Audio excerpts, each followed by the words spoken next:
আসসালামু আলাইকুম রহমতুল্লাহি ওয়া বারাকাতুহু।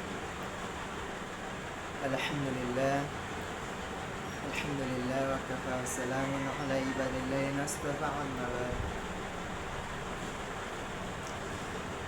আউযু বিল্লাহি মিনাশ শাইতানির রাজীম। বিসমিল্লাহির রাহমানির রাহিম। ফাওয়াইলুল লিল মুসাল্লিন الذين هم عن صلاتهم ساهون الذين هم يراءون।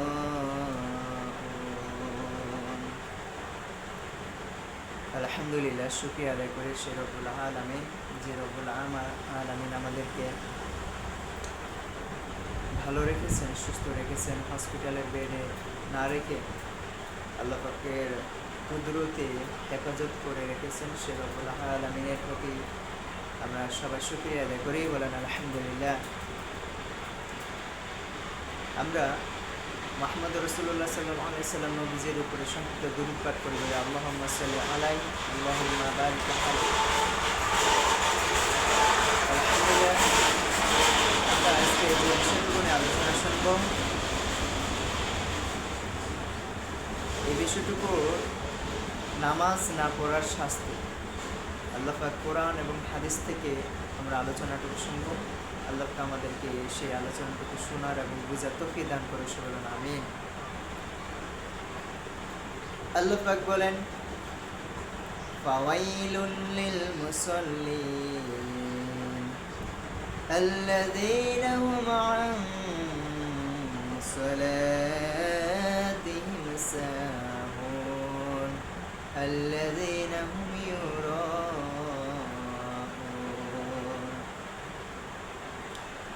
আল্লাহ পাক বলেন, নামাজ অথবা সেসব নামাজ আদায়কারীদের জন্য দুর্ভোগ যারা নিজেদের নামাজে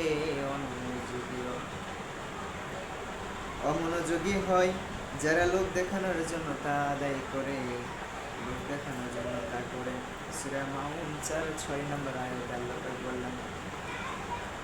সম্মানিত দিনী ভাই ও বোনেরা, আমি আপনাদেরকে একটা জিনিস স্পষ্টভাবে বলতে চাই, একটা কথা স্পষ্টভাবে বলার চেষ্টা করব,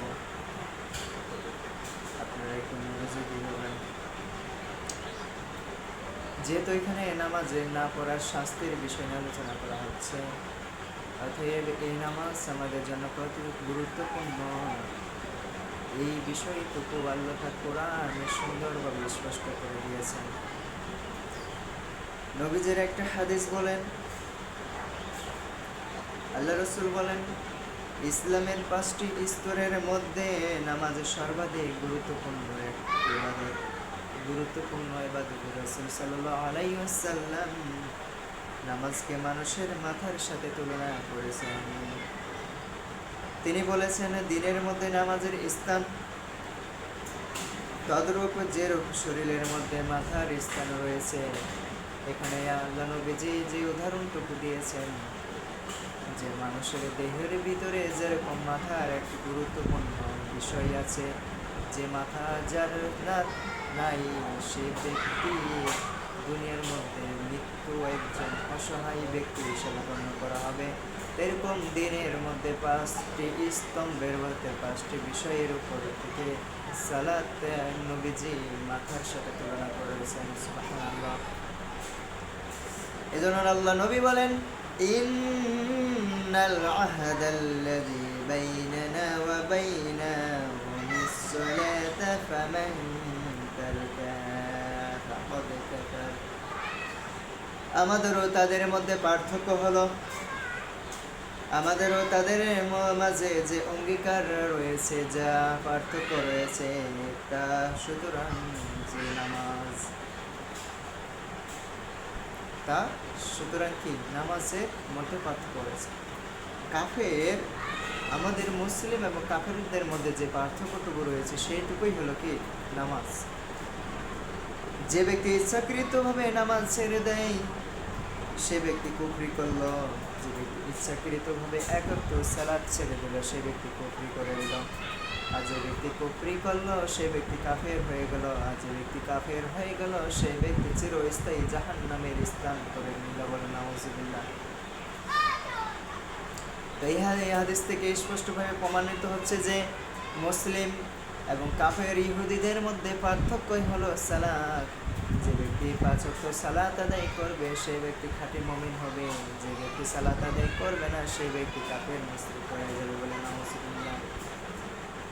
আমরা মুসলিম ঘরে জন্মগ্রহণ করছি ঠিকই, সম্মানিত দিনী ভাই ও বোনেরা, আমি আপনাদেরকে স্পষ্টভাবে বলতে চাই যে আমরা মুসলিম ঘরে জন্মগ্রহণ করছি ঠিকই, কিন্তু নামাজ না আদায় করলে আমরা প্রকৃতভাবে মুসলিম হিসাবে গণ্য করা আমাদের জন্য এটা একদমই উচিত হবে না।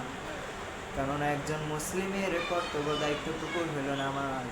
আর যে ব্যক্তি 5 ওয়াক্ত নামাজ আদায় করবে সেই ব্যক্তি মুমিন হবে, মুসলমানের ঘরের সন্তান হিসাবে গণ্য করা হবে। আর যে ব্যক্তি সালাত আদায় করবে না, নামাজ আদায় করবে না, সেই ব্যক্তি মুসলিম ঘরে জন্মগ্রহণ করলেও সেই ব্যক্তি কাফের হয়ে ঘোষণা হবে। নাউজুবিল্লাহ। এখন প্রশ্ন এটুকুই হচ্ছে যে আমরা মুসলিম ঘরে জন্মগ্রহণ করছি, নামাজ আদায় করি না, আল্লাহর ইবাদত বন্দেগী করি না, নিজেদেরকে মুসলিম হিসাবে দাবি করি, কতটাই অবলক্ষ একটা বিষয়। এই একটা বিষয়ই আমাদের সমাজের ভিতরে প্রতিটি মানুষের ভিতরে কাজ করে। আমরা মুসলিম ঘরে জন্মগ্রহণ করছি তাই মুসলমান হিসাবে গণ্য করছি। আসলে আমরা মুসলমান হিসাবে গণ্য করব তখনই যখন আল্লাহর 5 ওয়াক্ত নামাজ এবং ইবাদত বন্দেগী সঠিকভাবে আমল করব, আদায় করব, তখন নিজেদেরকে মুসলিম হিসাবে দাবি করব। তার আগে যদি আমরা নিজেদেরকে মুসলিম হিসাবে দাবি করি তাহলে আমরা কখনো মুসলিম হতে পারবো না। কেননা আল্লাহ পাক কোরআনে হাদিসে নবীজি স্পষ্টভাবে এবং আল্লাহ পাক কোরআনে স্পষ্টভাবে এই দলিল সহকারে স্পষ্টভাবে প্রমাণ করে দিয়েছেন যে ব্যক্তি সালাত আদায় করলো না সে ব্যক্তি কাফের হয়ে গেল, আর যে ব্যক্তি কাফের হয়ে গেল সে ব্যক্তি কখনো মুসলিম হতে পারে না, আর সেই ব্যক্তি চিরস্থায়ী জাহান্নাম লাভ করে নেবে। বলে নাউজুবিল্লাহ।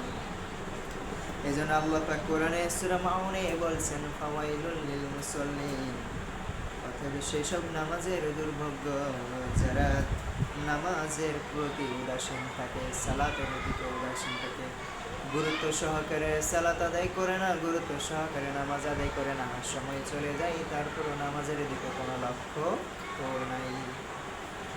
আল্লাযীনা হুম আন সালাতিহিম সাহুন, যারা নিজেদের নামাজের অমনোযোগী, যারা লোক দেখানোর জন্য তা করে, যারা লোক দেখানোর জন্য সালাত আদায় করে।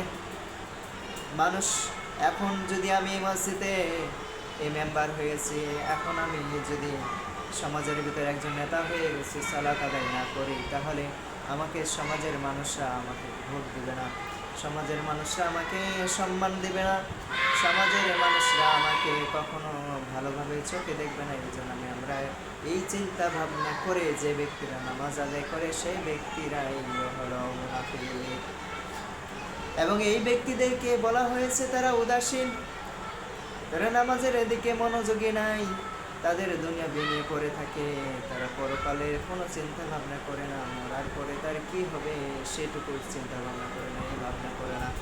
সে চিন্তা ভাবনা করে দুনিয়াটা কিভাবে তার জন্য সুন্দরময় হবে, দুনিয়ার মানুষরা তাকে কিভাবে সম্মান করবে, সেই বিষয়টুকুই তার মাথায় চিন্তা ভাবনা কাজ করে। এই জন্য আল্লাহ পাক ওই ব্যক্তিদেরকে বলা হয়েছে যারা সালাতের দিকে উদাসীন থাকে, অমনোযোগী থাকে, নামাজ ঠিক মতো আদায় করে না, অক্ত হয়ে গেছে, সময় হয়ে গেছে, আজান হয়ে গেছে, তারপর আমরা নামাজের দিকে আসি না, গুরুত্ব নাই, আমাদের কোনো সময়টুকুর মূল্য নাই, আমরা নিজেদের খেয়ালবশতভাবে যা ইচ্ছা তাই করতেছি, এটুকুই হলো উদাসীন ব্যক্তিদের কাজ। আর এই ব্যক্তিদেরকেই কাল হাশরের ময়দানে জাহান্নামের সবচেয়ে নিকৃষ্ট জায়গাতে ফেলা হবে। নাউজুবিল্লাহ। এই জন্য আল্লাহ নবী যে বলেন, হাদিসটুকু বলেছেন, এই হাদিসটুকু থেকে স্পষ্টভাবে প্রমাণ আসে যে আমাদের মধ্যে তাদের যে মাঝে কাফের মুশরিকের মধ্যে পার্থক্য হলো নামাজ। আমরা যদি সঠিকভাবে নামাজ আদায় করতে পারি তাহলে কাফের মুশরিক হব না এবং মুনাফিকের দিকে চলে যাব না। আর যদি সালাত আদায় না করতে পারি তাহলে আমরা কাফের দিকে চলে যাব। মুসলিম হিসাবে গণ্য করাটা আমাদের জন্য এটা অপমানিত, লাঞ্ছিত ছাড়া আর কিছুই হবে না। আল্লাহ পাক আমাদেরকে বুঝার তৌফিক দান করেন। আমিন। এরপরে আল্লাহ পাক কোরআনে একটা আয়াতে স্পষ্টভাবে বলছেন মুনাফিকরা লোক দেখানোর উদ্দেশ্যে নামাজ আদায় করে। আল্লাহ পাক বলেন সূরা নিসার 142 নম্বর আয়াতে আল্লাহ পাক স্পষ্ট করে বলছেন, ইন্নাল মুনাফিকিনা ইউখাদিউনা আল্লাহ ওয়া হুয়া খাদিউন ওয়া ইযা ক্বালু ইলাস সালাতি ক্বামু কুসালা ইউরাউনা আন-নাসা ولا يذكرون الله إلا قليلا। নিশ্চয় মুনাফিকরা আল্লাহকে ধোঁকা দিতে চায়। আল্লাহ পাক বললেন নিশ্চয় মুনাফিকরা আল্লাহকে ধোঁকা দিতে চায়। কত আফসোসের একটা বিষয়ের কথা। আল্লাহ পাক বললেন যে নিশ্চয়ই 100% সত্যি কথা যে মুনাফিকরা নিশ্চয়ই আল্লাহকে ধোঁকা দিতে চায়, কিন্তু তারা বুঝে না কাকে ধোঁকা দিতে চায়। অথচ তিনি তাদেরকে ধোঁকায় ফেলেন। অথচ আল্লাহ বললেন যে অথচ তিনি তাদেরকে ধোঁকায় ফেলেন, কিন্তু তারা বুঝে না আমরা কোন দিকে ধোঁকায় ফেলছে। আমরা মনে করি যে এই মুনাফিকরাই, যে বিষয়টুকু আল্লাহ পাক বললেন যে মুনাফিকরা আল্লাহকে ধোঁকা দিতে চায়, কিন্তু তারা বুঝে না যে আল্লাহই তাদেরকে ধোঁকার মধ্যে ফেলেন। আর যখন তারা সালাতে দাঁড়ায় তখন তারা স্থিরভাবে দাঁড়ায় না, শুধুমাত্র লোক দেখানোর উদ্দেশ্যে, লোক দেখানোর এবং আল্লাহকে খুব কমই স্মরণ করে এইরকমভাবে সালাতে দাঁড়ায়। সালাত এমন একটা জিনিস, ইবাদত, সালাত এমন একটা আমাদের ইবাদতে, সালাত এমন একটা ইবাদত যে ইবাদতটুকুর ভিতরে যখন সালাতের মধ্যে দাঁড়াবো তখন স্থিরভাবে, নর্ম ভদ্রভাবে, শান্তশিষ্টভাবে দাঁড়াবো। আর এটাই আল্লাহ পাক কোরআনে বললেন সূরা নিসার 142 নম্বর আয়াতে বললেন নিশ্চয়ই মুনাফিকরা আল্লাহকে ধোঁকা দিতে চায়। আসলে এই ধরনের মানুষগুলো যারা সালাতের দিকে গুরুত্ব দেয় না, সহকারে ইবাদতবন্দি করে না, যারা নামাজের অবহেলা করে, যারা সালাতকে অস্বীকার করে, যারা সালাতের সাথে সময় মতন আদায় করে না, এবং সালাত আদায় করলেও সালাতের মধ্যে নর্ম ভদ্র স্থির বিষয়টুকু মাথায় রাখে না, আহকাম যে কাজগুলো আছে সেইগুলোর ভিতরে তাদের মাথায় কাজ করে না, এই চিন্তা ভাবনা নিয়ে শুধু লোক দেখানোর উদ্দেশ্যে নামাজ আদায় করে, আর এই ব্যক্তিদেরকে আল্লাহ পাক লাঞ্ছিত করে জাহান্নামে ফেলে দিলেন। নাউজুবিল্লাহ। এই জন্য আল্লাহ বলেন মুনাফিকরা শুধু লোক দেখানোর উদ্দেশ্যে নামাজ পড়ে থাকে। মূলত তারা নামাজকে ফরজ ইবাদত মনে করে না, আল্লাহর ভয় আদায় করে না, ফলে নামাজের প্রতি তারা থাকে উদাসীন এবং নামাজের প্রতি থাকে উদাসীন। লোক দেখানোর জায়গা হলে পরে নতবা নামাজ ছেড়ে দেয়, লোক দেখানোর জায়গা হলে নামাজ পড়ে নতবা সেই নামাজটুকু ছেড়ে দেয়। এখন নামাজের ভিতরে, আমাদের সমাজের ভিতরে অনেক ধরনের নামাজি ব্যক্তি রয়েছে। এই নামাজি ব্যক্তিদের মধ্যে কিছু কিছু কথা যদি এখন বলি তাহলে হয়তো অনেক মানুষ করে, লাগানোর কথা না, বাস্তব কথা। সম্মানিত দিনী ভাই ও বোনেরা, আমাদের সমাজের ভিতরে এখন অনেক ধরনের নামাজি হয়েছে। তার মধ্যে একটা নামাজি হলো শুকুর আলী, যারা শুক্রবার জুম্মার দিনে শুধু নামাজ আদায় করে আর 5 ওয়াক্ত নামাজ, আর সপ্তাহের মধ্যে সব কিছু বাদ করে দেয়। এরা হলো এক ধরনের মুনাফিক নামাজি, এদেরকে বলা হয় শুকুর আলী, মুনাফিক নামাজি। দ্বিতীয় নামাজি হলো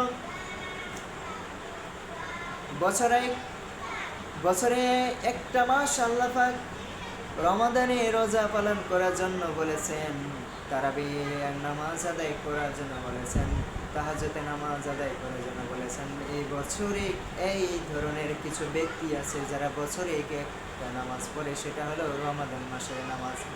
রমাদান মাসের নামাজ আদায় করা হলো, তারপরে সব কিছু শেষ, আর বাকি বছরের 11টা মাস আর ইবাদত বন্দেগী কিছুই করে না। এরা হলো আরেক ধরনের মুনাফিক নামাজি। তাহলে 2 নাম্বার গেল। 3 নাম্বার নামাজি, 3 নাম্বার হলো নামাজি মাসিকাল নামাজি।